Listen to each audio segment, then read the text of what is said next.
waiting for a person to show up who promised me he'd be here, but maybe he will. Okay, so it is Monday, July the 11th, 2016, and I call the Potter County Commissioners Court to order. Today we have Bill Williams from Trinity Fellowship who will do the invocation. So as he comes forward, please stand, remain standing for the pledge and the Texas flag. Lord, I thank you for this court, for these men and women that serve our city and our county. And Lord, on their behalf, I ask for wisdom from above, from our Heavenly Father, who gives all of our gifts without variation or shifting of shadow. And Lord, we just pray that you would give us wisdom today for all the deliberation, the decisions that will be made. Lord, we also pray for our nation today. Pray for healing of the divine. We pray, God, that love and compassion and kindness and gentleness, humility and patience would rule our hearts and bring a change in our nation that is so needed. Lord, we pray for all the families that are affected in recent days and weeks and events that have happened around our country, and pray for your compassion and your mercy to them. We ask all these things today in your name. Amen. With allegiance to the flag of the United States of America and to the republic for which it stands, one nation under God, indivisible, with liberty and justice for all. Under the Texas flag, I pledge allegiance to thee, Texas, one state, under God, one and indivisible.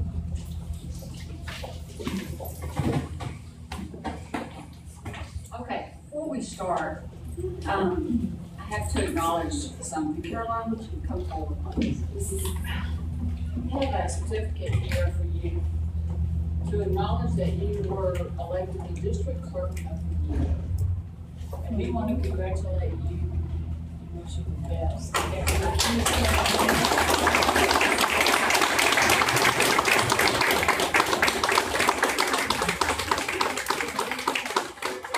I was waiting for your husband. He said he would be here. Oh. He called me this morning, so what time is it? I said 8, 9 o'clock, and he's probably coming. There he is. It's about me. But anyway, we just want, it's always a pleasure to have someone from Potter County represent the entire state. And we applaud you and see what you do, so thank you so much for talking. I've been clerk for 15 years and I've learned so much in that time. And probably the reason I got this is because I've been in the legislature here for the last 6 years. And they kind of have learned that, get on them and tell them at each meeting. I was real thrilled. Well, you should be. Thank you for coming today. Thank you.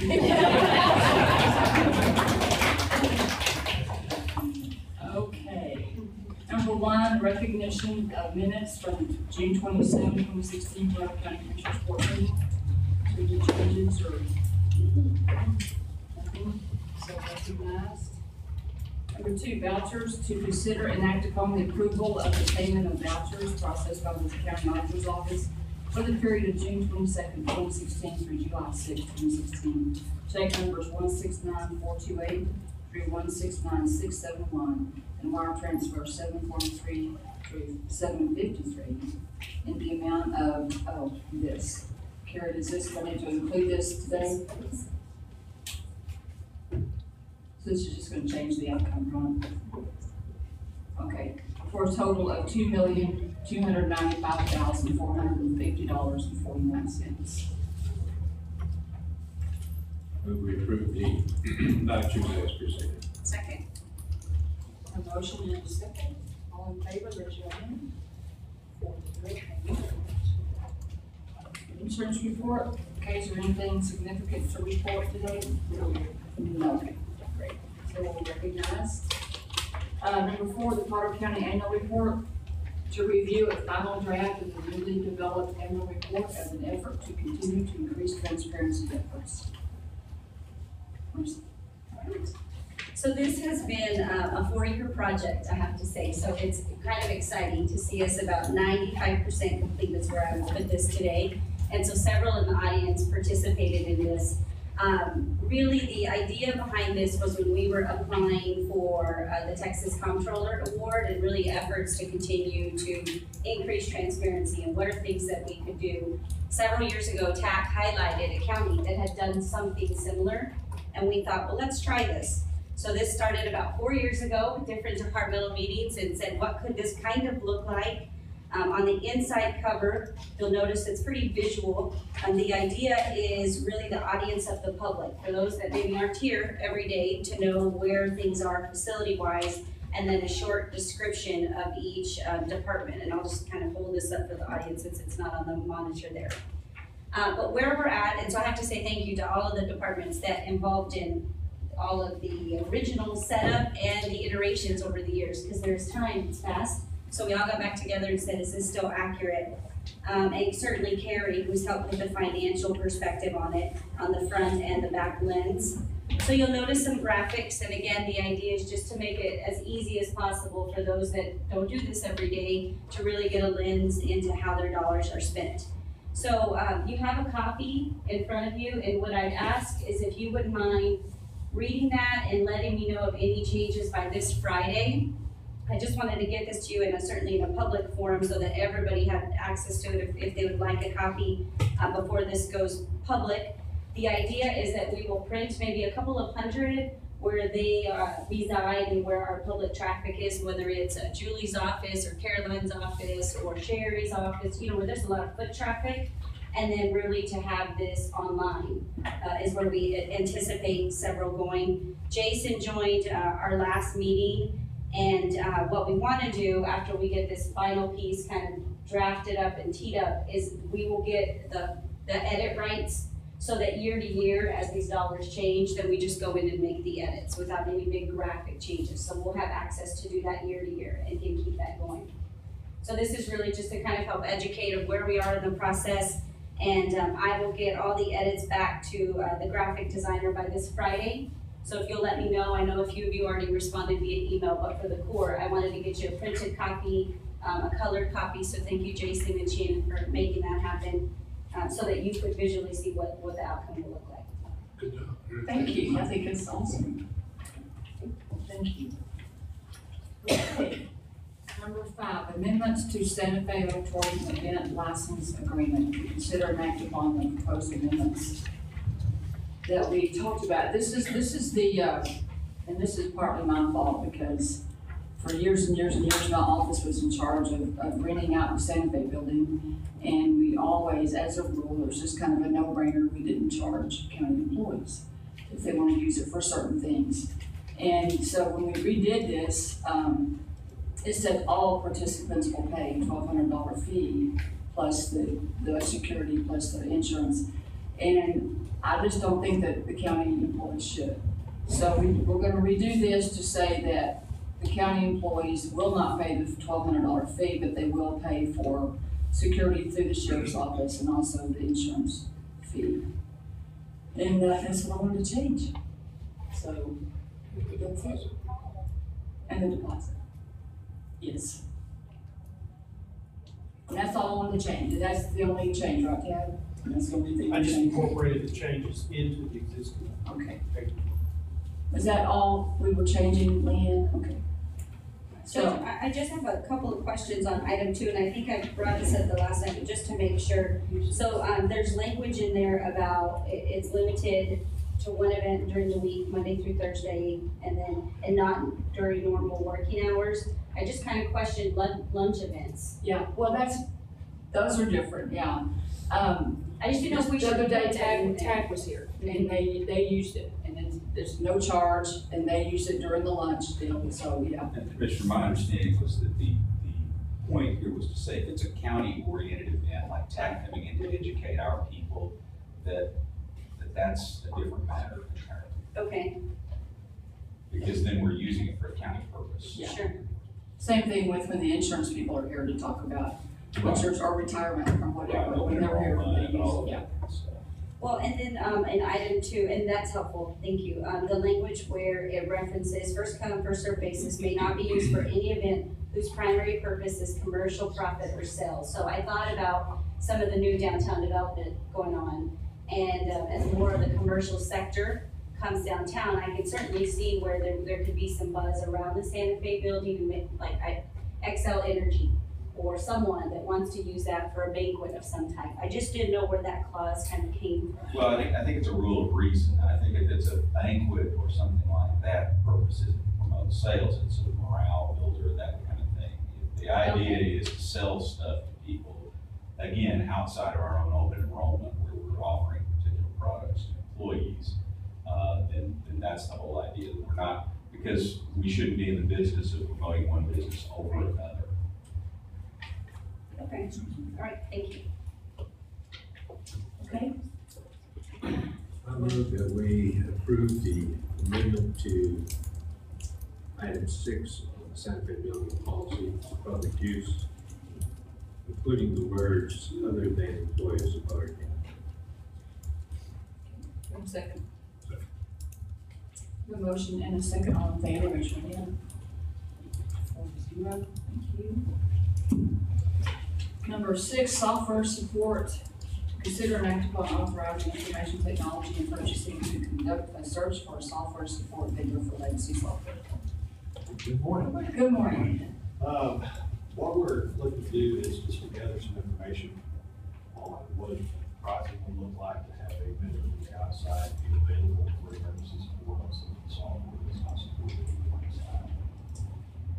Vicki and I talked about it's going to be a process, probably be a month or 2 month long process to get an RFP written, to get responses back. And the RFP be written in such a way that we're not obligated to any offer from anybody, but just to try to gather some information, get some pricing. Jason, do you think there will be a good response? I mean, when you put the RFP out, there's a skill set that could accommodate what you're imagining drafting in an RFP? There are software companies out there that do this sort of thing, so. And then Vicki, via the purchasing process, will the RFP come back to court for review? Okay. Yes. Okay. So specifically, we're just actually out doing the search. It's kind of a search only. We don't have to do anything. It's just a search, just to see. I make a motion that we authorize information technology and purchasing to conduct a search for a software support vendor for legacy software. Second. Have a motion and a second, all in favor, raise your hand. 4-0. Thank you. Number 7, resolution, National Incident-Based Reporting System, to consider and act upon a resolution for the NB National Incident-Based Reporting System grant through the Office of the Governor. Grant funds will be used to purchase a reporting module for the Skillman system. No matching funds required. Works. There you go. Okay, So you know, what else can you tell us? this is just the way we report our crimes to the federal government. Most agencies have always used the IBR or the UCR, and they're requiring all agencies to go to this IBR by 2019. Of course, we've been looking at it for quite some time. Texas is now offering a grant that authorizes or will pay for that, so. Sheriff, Without any cost to it. once we move Sheriff to this, the grant period ends in 2017, August roughly. So as we move to this FBR, what happened? I mean, IBR. What do we anticipate when the grant expires? Is that just falling on our general expenses to continue to pay this fee? Is this a yearly fee? This is to help us buy a module through the school. Okay, Reported through stuff. okay. And so it doesn't change, and it doesn't change the software maintenance by adding in another module downstream? Not that we do that much. No. Okay. And then on the resolution, the second paragraph, it references Potter County providing applicable matching funds for the said project. So I just want to make sure that we have that correct. It does not apply. Well, I don't think it should be referenced because it indicates that we're matching when we're not. Okay, who wrote the grant? This is the resolution. Resolution. Require us to use, so on the original template, it says that it may not apply, but to leave it in the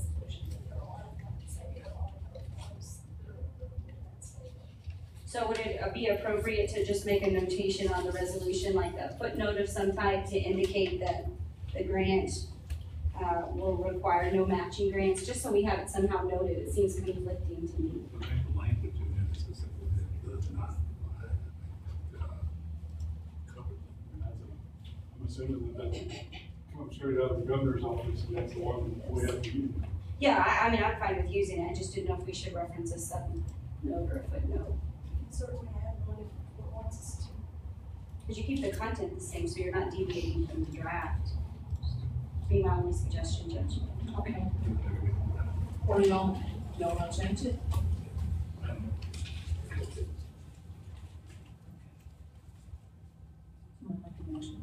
would move that we approve the resolution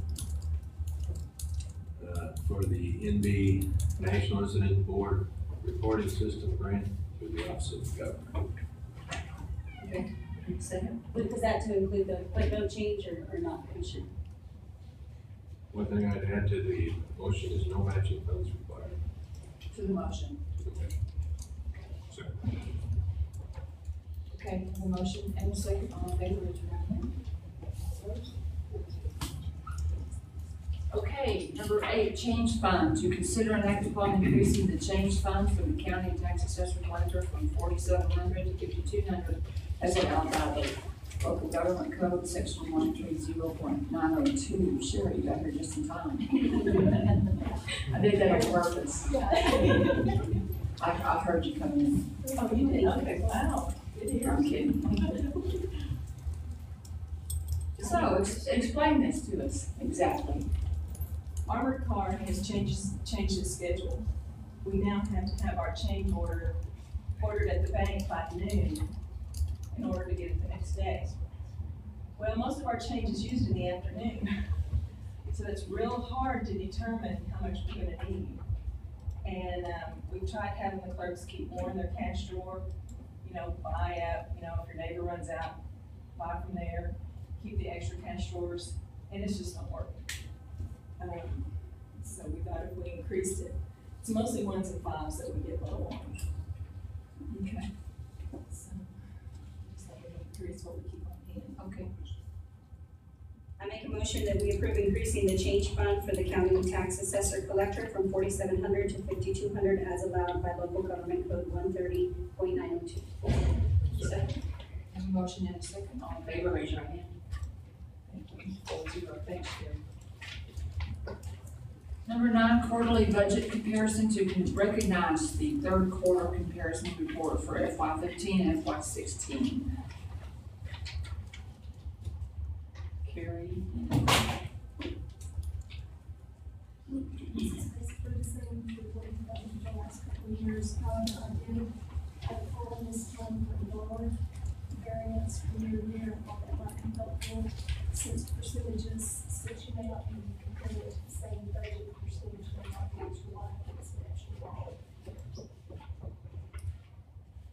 I do have a few questions, Carrie, if I may. On page 1 there, on revenue, I noticed a bit of an increase, in particular on JP2 and Constable on this time last year, roughly 5,900 being collected, and now there's 10,000. I didn't know if there was something significant happening in that office, and I saw a similar increase in with the Constable. Anything that you know of? I don't know unless it's because we had a new JP at the beginning of last year, maybe it's just down to the route. Yeah, okay, I can certainly follow with them as well, just to know. Okay. And then on page 8, the second paragraph, general administrative other expenditures. So this time last year, we were roughly around 360,000, currently at 1 million. Can you help remind me what falls into this category for the variance? That is a lot of our insurance claims, specifically full claims. At the fairgrounds? Okay. Page 12, second paragraph. It looks like 108th District Court General operating expenses, this time last year roughly at 4,700, currently about 11, almost 12,000. The furniture, okay. And then I just want one more for bringing with me.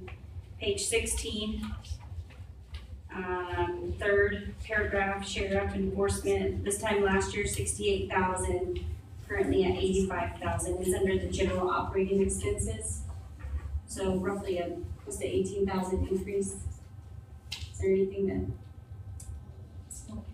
No, okay, that's not too significant, it just caught my eye. Okay. Okay. Thank you very much, Carrie, for making sure this gets on the agenda. Appreciate it. I have one question. Oh, okay. Under, page 15, under general judicial, the, salaries and fringe benefits is 117%. Those are visiting judges' salaries that they can do payrolls. Where do we, make up that difference?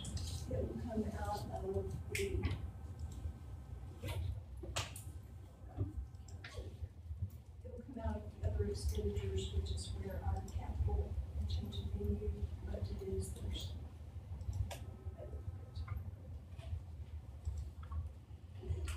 Do we ever go over?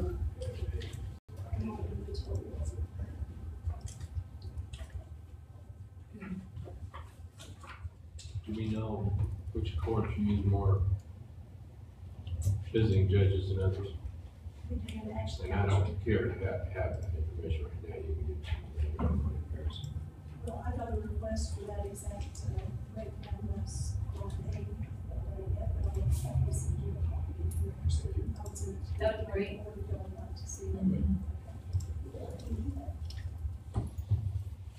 Okay, so recognized. Number 10, county improvement of subdivision roads to consider and act upon procedures for the time, terms, and conditions of payments for road improvements under Texas Transportation Code Chapter 253, Bishop Branch's policy review.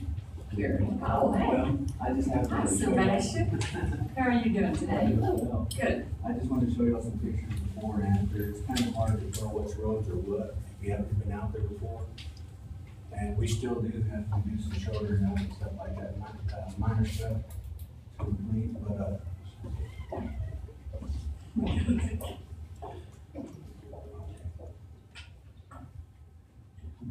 this is Ranch Road when you go in. If you've never been out there, you can just take note of the way it looks now and then the next. It's just a path of where it was back then. Still Ranch Road. He's gonna go down quick. That's going up the hill on Ranch Road. Looking back to the south on Ranch, this is headquarters.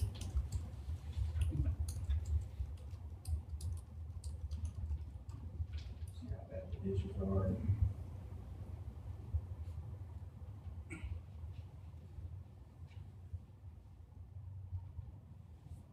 But I'm extremely proud of the guys. It's a whole new crew that worked equipment that they've never worked before. They all got the job done, so it looks 100% better. It's starting to take shape here. It's just some of the subgrade.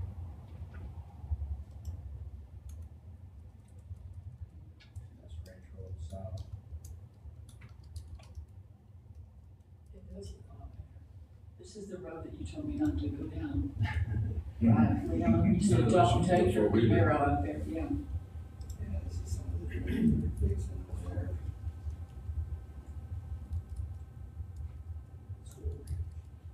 Are the residents happy with all this? Yeah, I haven't heard anything else. I had no complaints except for maybe one or two about what we're doing, but other than that, What are they complaining about? not letting them know when we're still cold and stuff like that. So, it just slipped my mind and let them know. So, but other than that, and then a few signs here and there, but they've been pretty much, understanding. This is headquarters. This is South on Ranch here. Getting ready to seal coat and start seal coat. There's Ranch picking up. 100% better. And they got a good deal on it. If it was a contractor, they'd pay a lot more.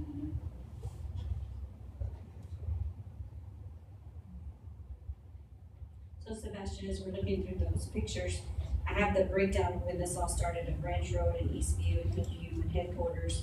We were looking at roughly about 188,000. How close were we to those Oh, I figures? don't have it with me, we turned it in, but I don't have the number, it was 200 something thousand, I believe. It's on the total. And like I said, we still got one room shoulder up and, do some minor stuff, we're skipping around, jobs down, we're working at the fire station now. We're getting that ready to go, so we just see a couple of on our way back into town. Everything looks good, we worked out fine. Looks great, looks great. Thank you. What is, where did I get this? Here, okay. Yes, that's what I was doing, which one we address first, the clarification, that's what we want to look at, make sure that we cover all bases.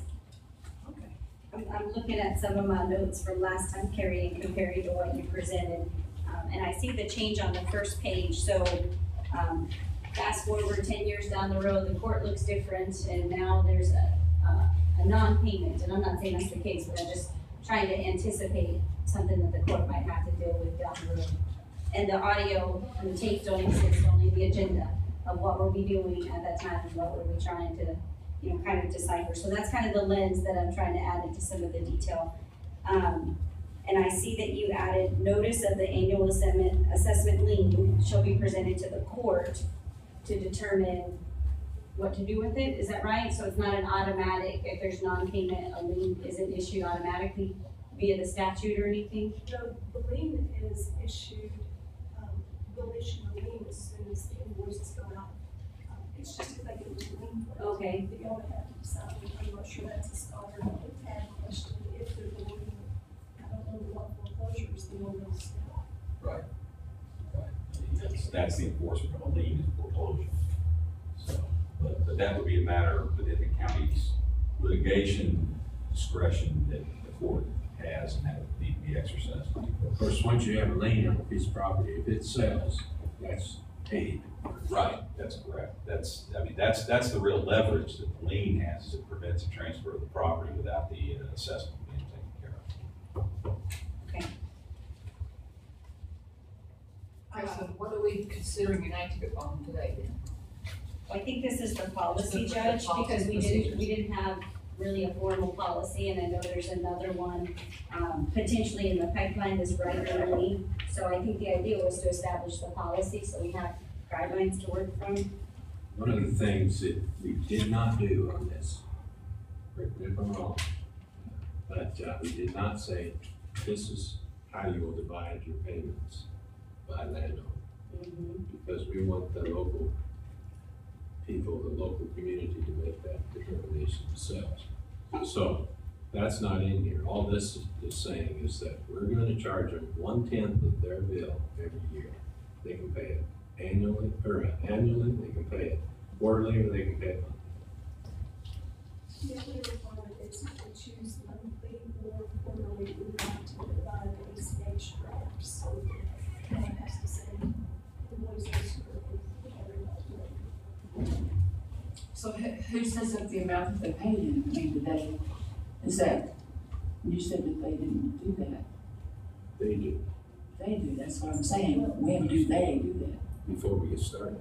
After we agree, if the court agrees, and we agreed when we made this motion that it wouldn't be over 200,000, as I remember.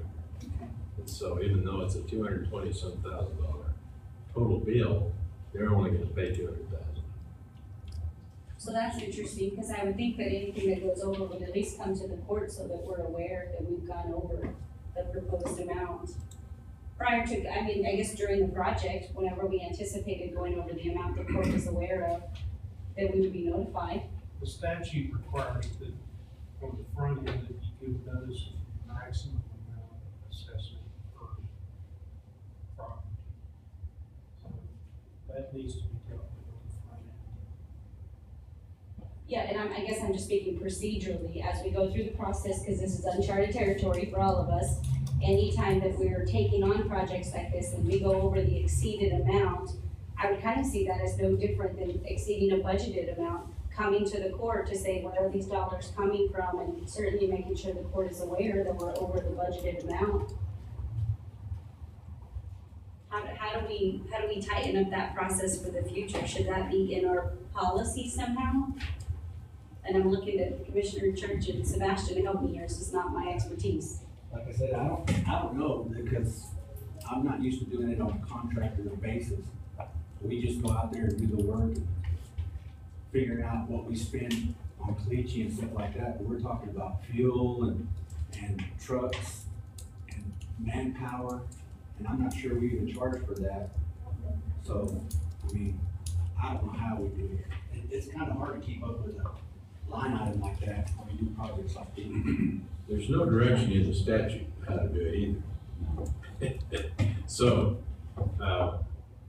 the court can either ask for money from the homeowners or they don't have to. I mean, that's in the statute too. We don't even have to ask for it. But it probably would be good if we knew it wasn't over what we had said it was gonna be, that's for sure. I guess when you send out the ballots, if we have an estimated price, this will go over about 10%, we can add 10%, knowing that it comes in lesser, we're not gonna be more than their actual assessment. That would give us a little cushion to the amount of the ballot, that would be good at least. Even under budget, you can always rebate. Yeah, but the statute says the maximum amount of the assessment, if it ends up being less, that's okay. There's another issue that kind of ties into this that the court may want to consider considering.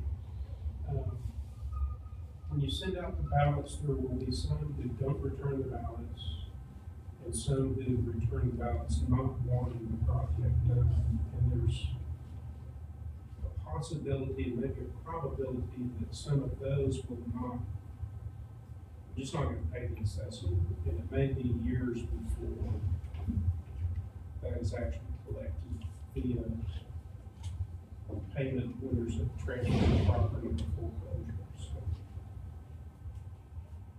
That's another unknown. Yeah, if I'm a nay vote and then a year down the road, I get this bill and say I'm a nay vote, I mean, that's something the court's gonna have to be prepared to say, it was, and I think what makes this tricky, if I remember correctly, is the majority of who turns in the ballots. Correct. Not the majority population there, so if I turn it in and I'm the nay, a year from now, I'm probably here at court saying, I have a question. But the nay is receiving the benefit. That's true. Even if you say, no, you don't want it, you're still getting the benefit of the road. Right, and you have a lien on your property, but the county is not collecting the money. Yeah. Maybe. In some of the lots, maybe you have a $5,000 lot and assessments $1,200 and you live out of town, those folks may or may not pay the bill. It may ultimately get paid, but it may pay. Just something to be aware of.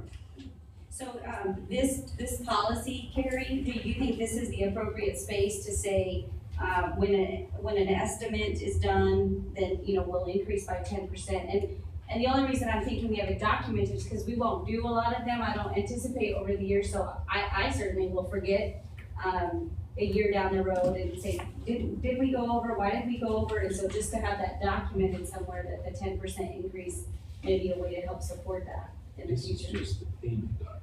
This would not be our setting up of the vote or anything. So that would be it.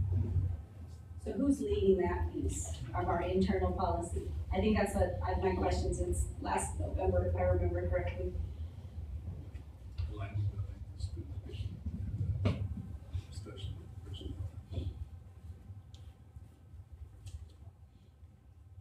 Who's leading? The statute doesn't give you any guidance. No, just internal, our own internal policy. When we're petitioned, what do we do? How do we set it up? We add the 10%, just an internal policy. Commissioner, along with the auditor and attorney, We could draft it up, but I think practically speaking, that's gonna require some coordination between Carrie and Sebastian, because we as the lawyers aren't gonna know what a road costs. And certainly we defer to Carrie in terms of the way you account for it and all of that kind of stuff. We can write the language, but. Do we even have the right? That's kind of changing the statute a little bit. Yeah, I mean, yeah, we've tried to stay as, part of the reason it's so loose is the statute is so loose. Yes. But I just meant internally, you know, Scott, when we're presented, like when we were presented with Riker Lane, I mean, this happened to us very recently. The court was certainly not very articulate in our process. And so the public was, I feel like, a little discouraged about the process, and I was, because I couldn't communicate to them what we had done in the past. So that's. I think ultimately the answer is, certainly Carrie and Sebastian can give you input, we can give you input about what the law is, but that's a matter ultimately left to the discretion of commissioners. In terms of how you want to formulate that policy, whether you want to delegate the formulation of that policy to somebody else. But again, remaining within the confines, loose as they may be, of the statute. Commissioner Church, can you help us lead that? Sure. But I'm not gonna be real restrictive, because that's not the point of the. Well, you have to read a statute within its spirit as well as its letter. Right. And I think the idea is to give some leeway. And the key is for those local people to do it. Right. Right. Determine, but we have to give them an estimate, and the estimate has to be somewhat realistic. Right. And so. Okay, so today. Yeah, I'll work with Brad, we'll come up with something. Okay, so today we're just approving the procedures for the time, terms, and conditions of payments. And then Carrie also provided the sample invoice. Carrie, one thing not on here that I had referenced last time is it indicated was approved by a majority vote of the subdivision property. I didn't know if it was helpful if there was language about the residents petitioning the commissioner's court, because if I'm the nay voter, I'm not involved in the process, I get an invoice. And I think, well, who initiated that? This is the commissioner's court over there putting more taxes, you know, on my property. So just some language that the court was petitioned by the homeowners. That's how the conversation starts. Would you be willing to send some suggested Yes, language to? I'll send you that today. Okay. So are we gonna pass this, or are we gonna vote on that? Well, we want to get the bill out pretty soon. So I'd like to pass it. I mean, I'd like to take action on it. Take action. I move that we accept the times, terms, and conditions of payment for road improvements for the Bishop Ranches subdivision. Second. A motion and a second, all in favor, raise your hand. 4-0, thank you.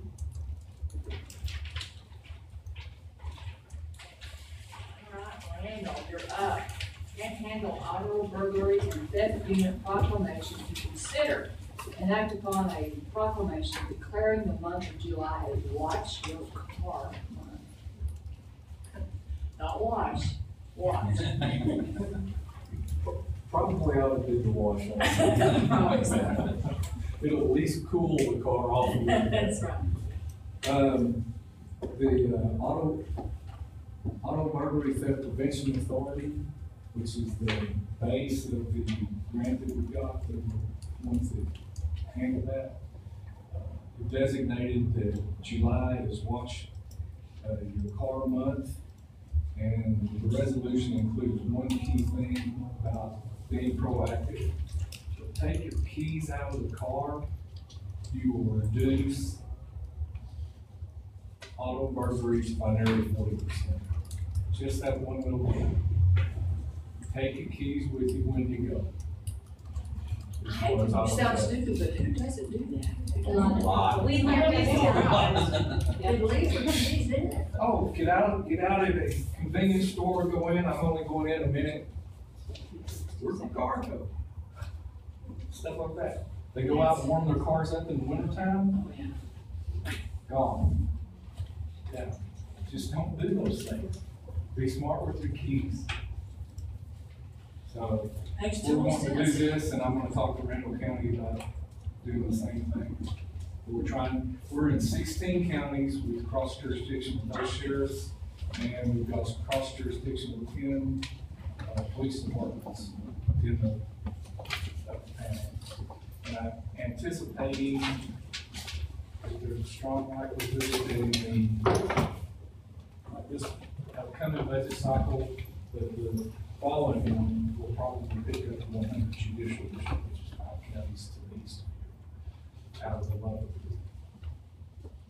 We didn't do that this time because this time we didn't open up the process for new grantees.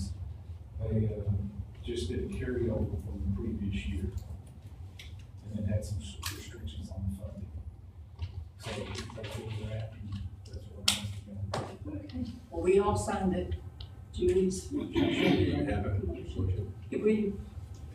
Oh, yeah. Sorry. I move that we, Yeah, go ahead. Carter County Commissioners Court, approve the resolution declaring the month of July as Watch Your Car Month. There was a time we didn't have to approve resolutions carried. There was a time when we just did them. So I'm sorry, I'm reverting back to my old years, okay? So I have a motion and a second, all in favor, raise your hand. And Randall, thank you for helping to facilitate some speakers at the town hall meeting.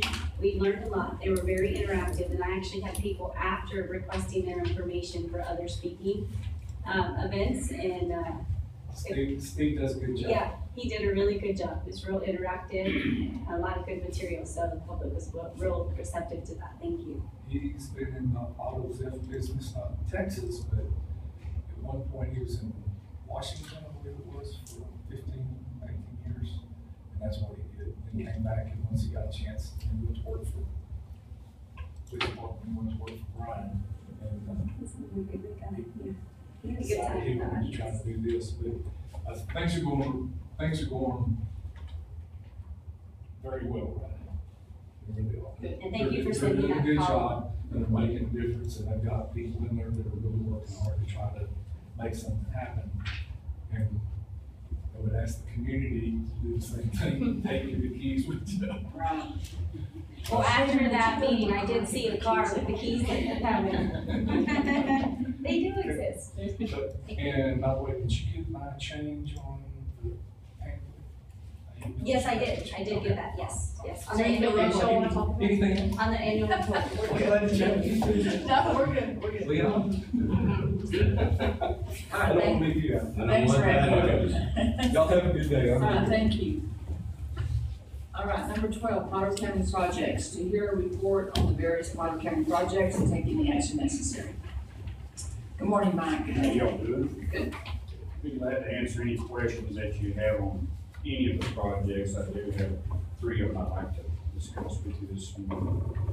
The Fire Rescue Station 3 project, if you've not had the opportunity, please go out there and look at it.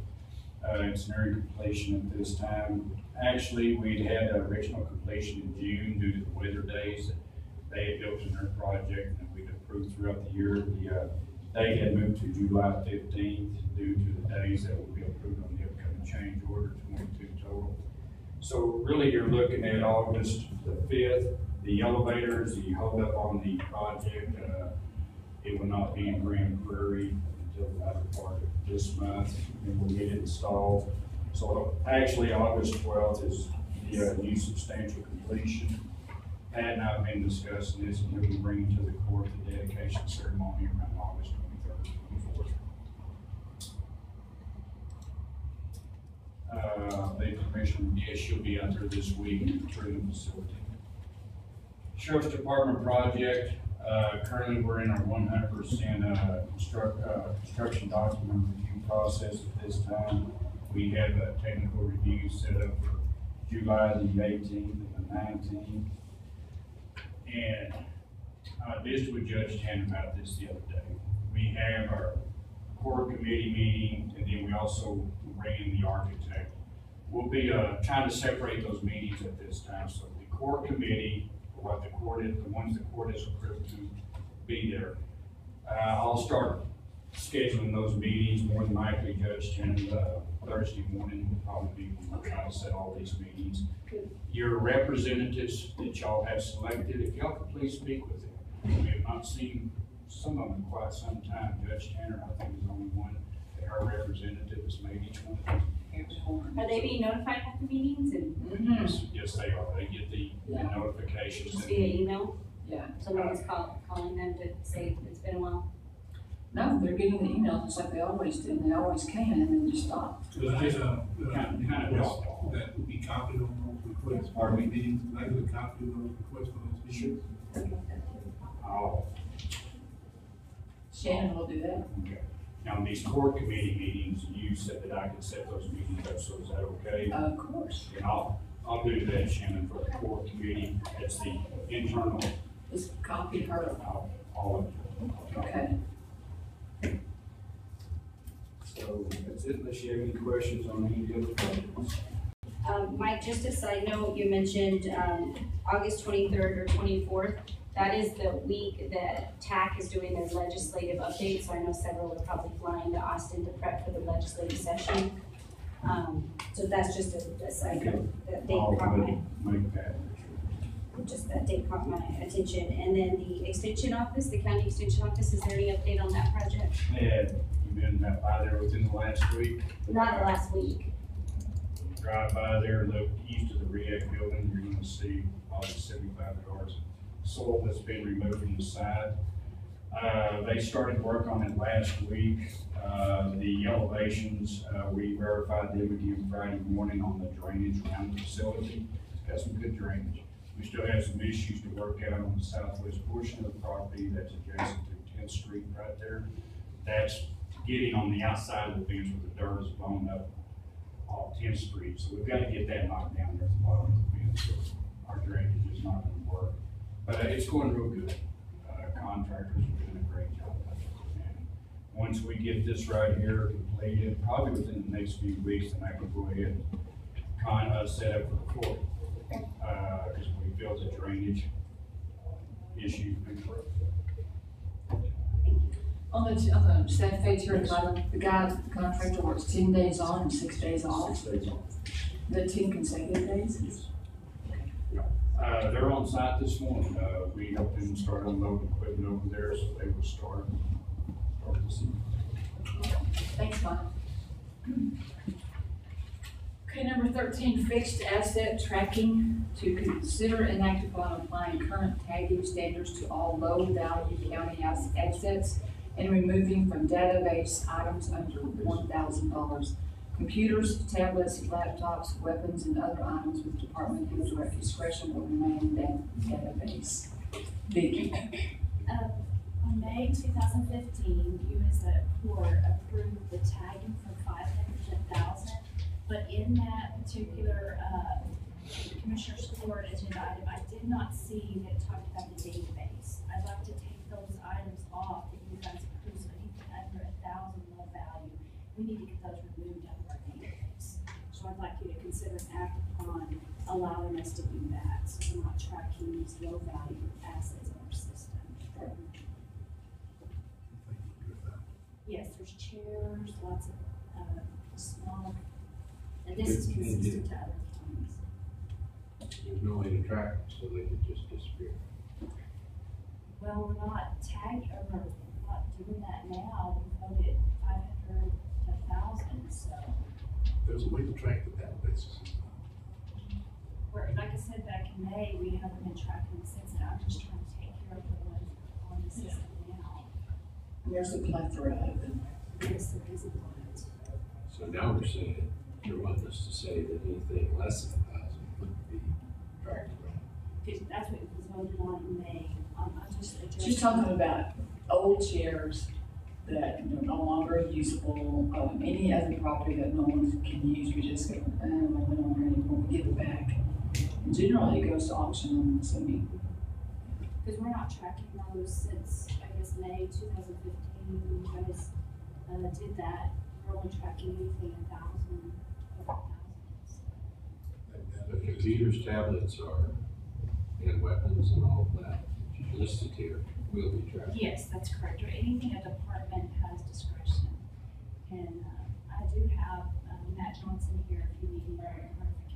increase on the assets, but yes, we would definitely keep their computers, tablets, laptops, weapons, and we're doing that.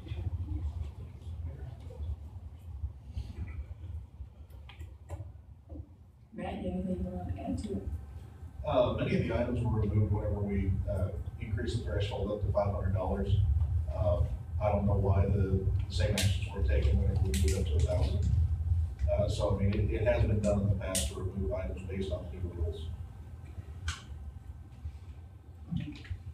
I make a motion to approve applying current tagging standards to all low-value county assets and removing from database items under 1,000. Computer, tablets, laptops, weapons, and other items with department head discretion will remain in the database via the policy approved May of 2015.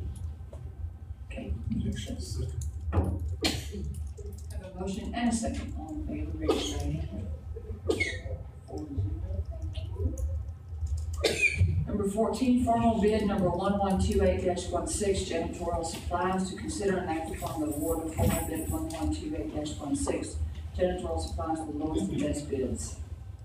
This is an annual, bid that's done. This one's effective August 1, 2016 through July 31st. You do have in your packets, it's multiple vendors, and they've all met, the lowest, best bids. If you have any questions, Allison Meyer is here to answer any questions that you might have. We just need to consider and act so these vendors can take effect on August 1 this winter. Everyone seems comfortable with that. Yeah. Yes.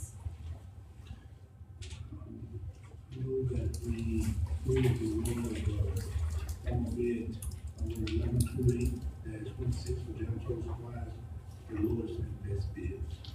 Okay, a second. Have a motion and a second. All in favor, raise your right hand. 4-0. Thank you very much. Number 15, equipment purchase. We're gonna pass that. Yes, I have. Did you? We just, Go ahead, Mark. We jumped at the same time. as I did speak to you, we're not looking to, purchase a new vehicle at this time. We'll take money out of our budget. One thing that I was going to ask the commissioners is currently right now, we have two vehicles, one being one of the old transport vans and the other one being, an Escape, Ford Escape vehicle. The things are just, one of them won't even run right now. And the other van, the front end's out on it, we don't want to drive it, air conditioner went out on it. So if we could go ahead and do the transfer with the purchasing department and bring that back to court to recognize at the next meeting. We're not increasing our fleet, it's just swapping two of these vehicles out right now for two of them that she's got ready to go to the auction. Because we need something we've got to drive. Yeah, because the next one will have these swaps and then we'll be ready to go for auction for the ones he's turning in. We're ready, Matt is ready to go next month on auction. And you can find me two vehicles that will. Nick has already combined, figured out. Nick's already- oh, okay. Okay. We need to, I just okay, can't do anything on it, I'm just making it work. We need to wait for those sequels. okay, good. All right, number 16, employment items, to consider and act upon the following employment items: road and bridge, to accept the employment of Daryl Noble as a replacement for Edwin LaFar as a summer mower effective June 21st, to accept the employment of Alexander Hanson as a replacement for Tristan Claus as a summer mower effective June 22nd. Make a motion that we accept the employment items as presented. Motion and second, all in favor, raise your right hand. 4-0, thank you very much. Jail report, we have 476 people in our jail, 79 of them are females, nobody in Childress, 83% are felons, 12% are misdemeanors. Any questions? Sheriff, did you want to tell the court how much money we raised, or y'all raised, for our sergeant that was in the bad wreck? First of all, just want to say thanks. It was awesome. Coming out, and Julie sat up there and served the whole thing, so we appreciate everybody coming out and supporting that. She served cheese, it could have been more fitting.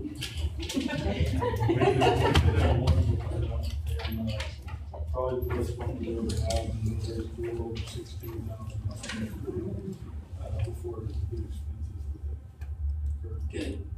Good, so how much do you think he will benefit from that? Probably about 14. That's awesome. Very good, $100. very good. Thank you. And Sheriff, there was also a 50-50 raffle Friday night at I think it's called Tri-State Speedway. The micro sprint cars out there, they were doing a 50-50 raffle. And so I heard them making announcements, for him doing that, so I thought that was good to see the whole community involved in that. It's a good thing. Okay, any county insurance items? No. No executive session today, agenda items for next time. I do have a couple, Judge. Kat, I don't know if we heard back on the US Department, the right-of-way that they got on the airbase. We approved the contract, but no one knew what they were gonna do on it. And Scott, I mentioned this the last court, I've not heard anything back from anyone. I didn't agree. Can someone follow up, or is there a number I can follow up? I don't know who to check. I looked back at the prior folder decisions, and that was the court. Just be helpful to know what they're doing on the actual land in case we get questioned. We've given them the right-of-way. Yeah. We've done that several times, haven't we, Scott? Yeah, it's kind of something that we just do, is go on with. Yeah, I mean, it's happened off and on throughout the history of us having that property because of its use as the air base. But previously, they periodically wake up and figure out, oh, we have left some stuff out there. Yeah. I don't need to go look and see. And so, yeah, it's pretty routine. We'll check up on it. Okay. And then I know there's some work that's been done on the Walnut Hills project. Yeah, that's what Okay. I'm bringing up. They already started full-blown construction today. They trimmed a lot of trees out there and everything else and made the approach. It was real nice and full-blown construction today. Good, good. Should we expect any, phone calls from any of the citizens? I hope not. Yeah, thank you. Change my number, by the way. Go ahead. I was just wondering, what is the status of the body cameras that we were looking at for the sheriff's department? The body? Body cameras, like, We received the grant, we just have to wait till after, I think it's August when we can purchase them. Or is that? For this year. This year. Okay. Judge, I do have one item for next time, just so the court is aware.